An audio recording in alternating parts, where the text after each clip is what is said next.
السلام عليكم ورحمة الله وبركاته. الحمد لله والصلاة والسلام على أشرف رسول الله وعلى آله وأصحابه الفائزين برضا الله. أما بعد، رب اشرح لي صدري ويسر لي أمري واحلل عقدة من لساني يفقهوا قولي وما توفيقي إلا بالله عليه توكلت وإليه أنيب. ബഹുമാന ആദരവുകൾ നിറഞ്ഞ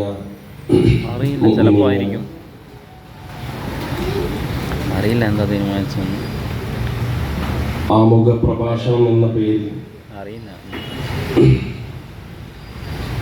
ഒരു സംസാരത്തിന് ഇപ്പോൾ നിൽക്കുന്നത് നമ്മളുടെ വേദിക്ക് യോജിച്ചതല്ല എന്ന് മനസ്സിലാക്കിക്കൊണ്ട്, എന്നിരുന്നാലും ഒരു 2 വാക്ക് പറഞ്ഞില്ലെങ്കിൽ അല്ലേ സാർ, അത് ഇവിടെ പരിപാടിയിൽ പേരൊക്കെ വെച്ച നമ്മളുടെ ഇതിനു വേണ്ടിയിട്ട് അഹോരാത്രം കഷ്ടപ്പെട്ട ഇതിൻ്റെ പരിപാലന സമിതിയൊക്കെ. അതുകൊണ്ട് എനിക്ക് നിങ്ങളോട് പറയാനുള്ളത്,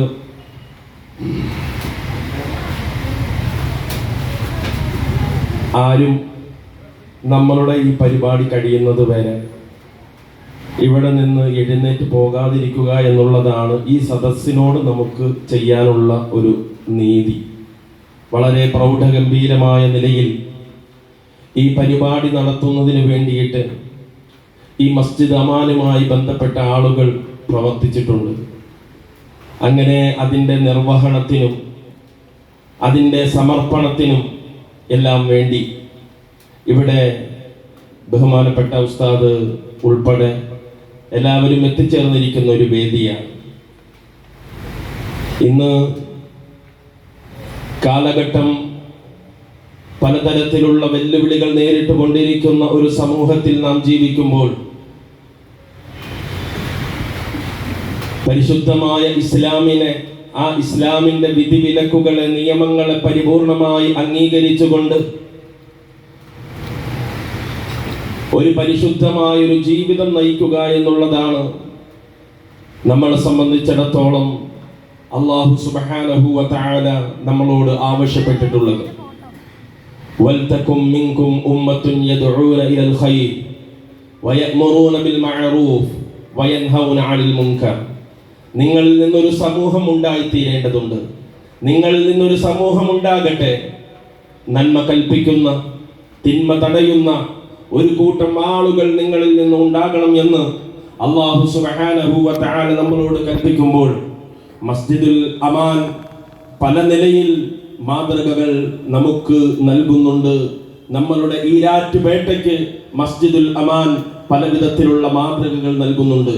ഈ ഈരാറ്റുപേട്ടയിൽ ഫലസ്തീനുമായി ബന്ധപ്പെട്ടുകൊണ്ട്, ഗസയുമായി ബന്ധപ്പെട്ടുകൊണ്ട് ഏറ്റവും ആദ്യം ഇവിടെ ഒരു ഐക്യദാർഢ്യ പരിപാടി നടക്കുകയുണ്ടായി. തുടർന്ന് എല്ലായിടങ്ങളിലും പരിപാടികൾ നടക്കുകയുണ്ടായി. ലോകത്തിന്റെ വികാരങ്ങൾ, ലോകത്തിന്റെ പ്രതിഷേധങ്ങൾ മനസ്സിലാക്കിയ ഭരണാധികാരികൾ അതാ ഫലസ്തീനിന് വേണ്ടിയിട്ട് എല്ലാവരും ഒന്നടങ്കം രംഗത്ത് വരുന്ന ഒരവസ്ഥയുണ്ടായി. ഇന്ന് നമ്മൾ കാണുകയാണ് ആ ഫലസ്തീനിലെ ഓരോ മൃതദേഹങ്ങൾ, ആ ഗസയിലെ പോരാളികളുടെ ഓരോ മൃതദേഹങ്ങൾ കൈമാറുമ്പോൾ വളരെ ക്രൂരവും പൈശാചികവുമായ നിലയിൽ അതേ ഇസ്രായേലികൾ, അതേ യഹൂദികളിൽപ്പെട്ട സയനിസ്റ്റുകൾ ആ മൃതദേഹങ്ങളോട് എത്ര വലിയ അനാദരവാണ് കാണിച്ചിട്ടുള്ളത്, മൃതദേഹങ്ങളോട് എത്ര വലിയ ക്രൂരതകളാണ് കാണിച്ചിട്ടുള്ളത്. അവയവങ്ങൾ മോഷ്ടിക്കപ്പെട്ട, അതുപോലെ തന്നെ കത്തിക്കരിക്കപ്പെട്ട, അതുപോലെ തന്നെ ചങ്ങലയിടപ്പെട്ട, അതുപോലെ തന്നെ പല വിധത്തിലുള്ള പീഡനങ്ങൾ കൊണ്ട് ബുദ്ധിമുട്ടിക്കപ്പെട്ട മൃതദേഹങ്ങൾ അതാ ഫലസ്തീനിലേക്ക് ഇസ്രായേലികൾ കൈമാറുമ്പോൾ ഈ തരത്തിലുള്ളതായ ഒരുപാട് ബുദ്ധിമുട്ടുകളും ദുരിതങ്ങളും പ്രയാസങ്ങളും അനുഭവിച്ചുകൊണ്ട് റബ്ബുൽ ഇസ്സത്ത് അല്ലാഹു സുബ്ഹാനഹു വ തആലയുടെ ഈ ദീനിനെ നെഞ്ചോട് ചേർത്ത് ചേർത്ത് പിടിച്ചുകൊണ്ട് ഈ സമൂഹത്തിൽ ഒരുപാട് ആളുകൾ മുൻകഴിഞ്ഞു പോയിട്ടുണ്ട്. അതുകൊണ്ടാണ് അല്ലാഹു സുബ്ഹാനഹു വ തആല ചോദിച്ചത്, അം ഹസിബതും അൻ തദ്ഖുലുൽ ജന്ന, വെറുതെ സ്വർഗ്ഗത്തിലേക്ക് ചെന്ന് കേറാമെന്ന് നിങ്ങൾ പ്രവേശിക്കുന്നുണ്ടോ? നിങ്ങൾ പ്രതീക്ഷിക്കുന്നത് വെറുതെ സ്വർഗ്ഗത്തിലേക്ക് പ്രവേശിക്കാമെന്നാണോ? അം ഹസിബതും അൻ തദ്ഖുലുൽ ജന്ന വലമ്മാ യഅതികും മസലുൽ ലദീന ഖലൗ മിൻ ഖബ്ലികും മസ്സതുഹുൽ ബഅസാ വല്ലറാ, നിങ്ങളുടെ മുൻഗാമികൾ അവർ പ്രയാസങ്ങൾ അനുഭവിച്ചിട്ടുണ്ട്, അവർ ദാരിദ്ര്യങ്ങൾ അനുഭവിച്ചിട്ടുണ്ട്, അവർ പീഡനങ്ങൾ അനുഭവിച്ചിട്ടുണ്ട്. ഈ പരിശുദ്ധമായ ഇസ്ലാമിന് വേണ്ടിയിട്ട് അവർ പല ത്യാഗങ്ങളും അവർ അനുഭവിച്ചിട്ടുണ്ട്. ഈ പരീക്ഷണങ്ങളൊന്നുമില്ലാതെ സ്വർഗത്തിലേക്ക് നിങ്ങൾക്ക് കയറാമെന്നാണോ നിങ്ങൾ പ്രതീക്ഷിക്കുന്നത് എന്ന് അല്ലാഹു സുബ്ഹാനഹു വ തആല നമ്മളോട് ചോദിക്കുമ്പോൾ, ആ സമൂഹത്തിന്റെ മുഴുവൻ പീഡനങ്ങളും ഏറ്റുവാങ്ങിയ ഒരു കൂട്ടം ആളുകൾ ഇന്ന് നമുക്കിടയിലുണ്ട്. നമ്മുടെ ഫലസ്തീനിലുണ്ട്, നമ്മുടെ സഹോദരങ്ങളുണ്ട്. അതുപോലെ തന്നെ നമ്മളുടെ നാട്ടിലെ പാവപ്പെട്ട, വളരെയധികം പ്രയാസപ്പെടുന്ന, കഷ്ടപ്പെടുന്ന ആളുകളുണ്ട്. നമുക്ക് സാധിക്കുന്ന നിലയിൽ നമ്മളുടെ നാട്ടിലെ പാവപ്പെട്ടവരെ, നമ്മുടെ നാട്ടിലെ പാവപ്പെട്ടവരെ ചേർത്ത് നിർത്തിക്കൊണ്ട് അവർക്ക് ഇനി എന്ത് ചെയ്യാൻ സാധിക്കും, അവർക്ക് വേണ്ടി ചെയ്യാൻ സാധിക്കുന്നതായ കാര്യങ്ങൾ പരിമിതമാണ് എങ്കിലും, അതിന്റെ ഫണ്ടുകൾ പരിമിതമാണ് എങ്കിലും നമുക്ക് സാധിക്കുന്ന നിലയിൽ ചെയ്യണമെന്ന് ആഗ്രഹിക്കുന്ന ഒരു ഭരണ സമിതിയും അതിനെ സപ്പോർട്ട് ചെയ്യുന്ന ഒരു കൂട്ടം ആളുകളും നമ്മുടെ മഹല്ലിലുണ്ട്. അല്ലാഹു സുബ്ഹാനഹു വ തആല സ്വീകരിക്കുമാറാകട്ടെ. സഹോദരങ്ങളെ, ഈ നിലയിൽ എല്ലാ നിലയിലും ആഗോള തലത്തിലും അന്താരാഷ്ട്ര തലത്തിലും നമ്മളുടെ രാജ്യത്തിന്റെ ഉള്ളിലും ഒരുപാട് പീഡനങ്ങൾ മുസ്ലിം സമൂഹം അനുഭവിച്ചു കൊണ്ടിരിക്കുമ്പോ, മുസ്ലിം സഹോദരങ്ങൾ അനുഭവിച്ചു കൊണ്ടിരിക്കുമ്പോ, സഹോദരങ്ങളെ, ഇന്ന് ഒരു പ്രശ്നം കഴിഞ്ഞു കഴിഞ്ഞാൽ അടുത്ത പ്രശ്നങ്ങൾ ഇതാ റസൂലുള്ളാഹി സ്വല്ലല്ലാഹു അലൈഹി വസല്ലമ തങ്ങൾ പറഞ്ഞതുപോലെ, നബി സ്വല്ലല്ലാഹു അലൈഹി വസല്ലമ തങ്ങൾ പറഞ്ഞു, യൂഷികു അൻ തദാഅ അലൈക്കുമുൽ ഉമം, അതേ കമാ തദാഅൽ അകലതു ഇലാ ഖിസ്അതിഹാ, അതേ പാത്രത്തിലേക്ക് അവർ കൈകൾ കൊണ്ടുവരുന്നത് പോലെ, ആളുകൾ പാത്രത്തിലേക്ക് ഭക്ഷണത്തളികയിലേക്ക് കൈകൾ ഇറക്കുന്നത് പോലെ, കൈകൾ അടുപ്പിക്കുന്നത് പോലെ മുസ്ലിം സമൂഹത്തിന് നേരെ ഇന്ന് പലതരത്തിലുള്ള പ്രയാസങ്ങൾ ഇങ്ങനെ വന്നുകൊണ്ടിരിക്കുകയാണ്, പലതരത്തിലുള്ള പ്രശ്നങ്ങൾ വന്നുകൊണ്ടിരിക്കുകയാണ്. ഈ പ്രശ്നങ്ങളും സാമൂഹിക പ്രശ്നങ്ങൾ അഭിമുഖീകരിക്കുമ്പോഴെല്ലാം പരിശുദ്ധമായ ഇസ്ലാമിന്റെ പരിപൂർണമായ വക്താക്കളായി നിന്നുകൊണ്ട്, അതേ നമ്മളുടെ മഹല്ല് നേതൃത്വത്തിനോടൊപ്പം, നമ്മുടെ പള്ളിയോടൊപ്പം അതേ നമ്മൾ സഞ്ചരിക്കേണ്ടതുണ്ട്.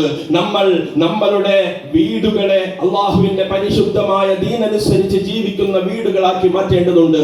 നമ്മുടെ മക്കളെ ഹിജാബ് ധരിച്ചുകൊണ്ട് പുറത്തു പോകുന്ന മക്കളാക്കി നമ്മൾ വളർത്തേണ്ടതുണ്ട്. അതെ, ആ ഹിജാബിന് വേണ്ടിയിട്ട് നമ്മുടെ പൊന്നുമക്കൾ, അതെ, അവർക്ക് നമ്മളുടെ സുസന്ധരമായ നമ്മളുടെ ഈ രാജ്യം വകവച്ചു കൊടുക്കുന്ന അവകാശമാകുന്ന ഹിജാബ് ധരിച്ചുകൊണ്ട് നമ്മുടെ മക്കൾക്ക് സ്കൂളിലേക്ക് പോകാൻ കഴിയുന്നുണ്ടോ എന്ന് നാം ചിന്തിക്കേണ്ടതുണ്ട്. നമ്മളത് മനസ്സിലാക്കേണ്ടതുണ്ട്. നമ്മളുടെ രാജ്യവും നമ്മളുടെ ബഹുമാനപ്പെട്ട ഹൈക്കോടതിയും ഉൾപ്പെടെ നമ്മളുടെ മക്കൾക്ക് വകവച്ചു നൽകുന്ന അവകാശങ്ങൾ നമുക്ക് വേണ്ട എങ്കിൽ, നമുക്കത് ആവശ്യമില്ല എങ്കിൽ, പിന്നെ ആർക്കാണ് സുഹൃത്തുക്കളെ അള്ളാഹുവിന്റെ ദീനനുസരിച്ച് ജീവിക്കുക എന്നുള്ളത് ആവശ്യമായിട്ടുള്ളത്?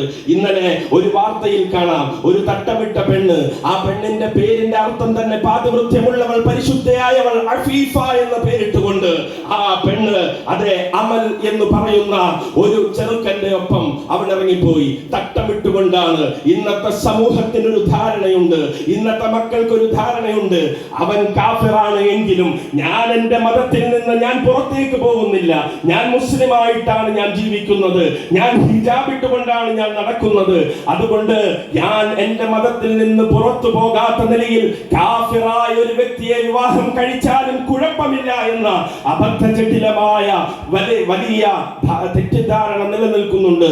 അതുകൊണ്ട് നമുക്ക് പറയാനുള്ളത്, അല്ലാഹു സുബ്ഹാനഹു വ തആല പറഞ്ഞ വാക്കാണ്, വലാ തൻകിഹുൽ മുശ്രികാതി حتى يؤمن ولأمة مؤمنة خير من مشركة ولو أعجبتكم ألا تنكحوا المشركين حتى يؤمنوا ولعبد مؤمن خير من مشرك ولو أعجبكم. അല്ലാഹു തആല പറയുന്നുണ്ട്, അതെ, ഒരു മുശ്രിക്കിനെയും വിവാഹം കഴിക്കാൻ പാടില്ല.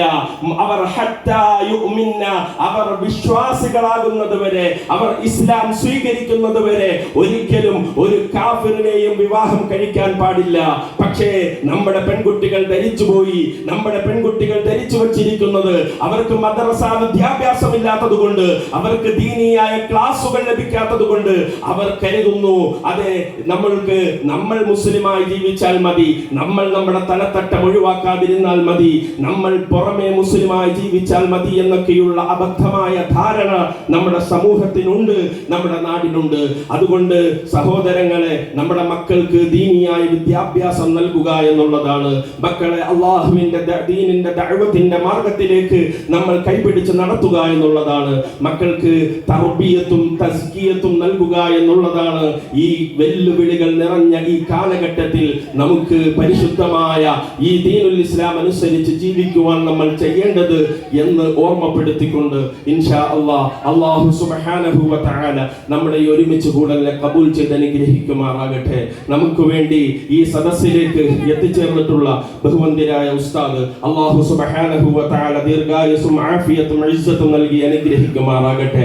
ആരെല്ലാം ഈ സദസ്സിനു വേണ്ടിയിട്ട് അതുപോലെ തന്നെ നമ്മളുടെ പരിപാടികൾക്ക് വേണ്ടിയിട്ട് സഹകരിച്ചിട്ടുണ്ടോ, ആരെല്ലാം ഈ മസ്ജിദുൽ അമാനിന്റെ കൃത്യമായ ഈ സക്കാത്ത് ഫണ്ടുമായിട്ട് ബന്ധപ്പെട്ടിട്ടുണ്ടോ, എല്ലാവർക്കും അല്ലാഹു സുബ്ഹാനഹു വ തആല അതിന്റെ അർഹമായ പ്രതിഫലം നൽകി അനുഗ്രഹിക്കുമാറാകട്ടെ. റബ്ബനാ തഖബ്ബൽ മിന്നാ ഇന്നക അൻതസ് സമീഉൽ അലീം വതുബ് അലൈനാ ഇന്നക അൻതത് തവ്വാബുർ റഹീം وآخر دعوانا أن الحمد لله رب العالمين. السلام عليكم.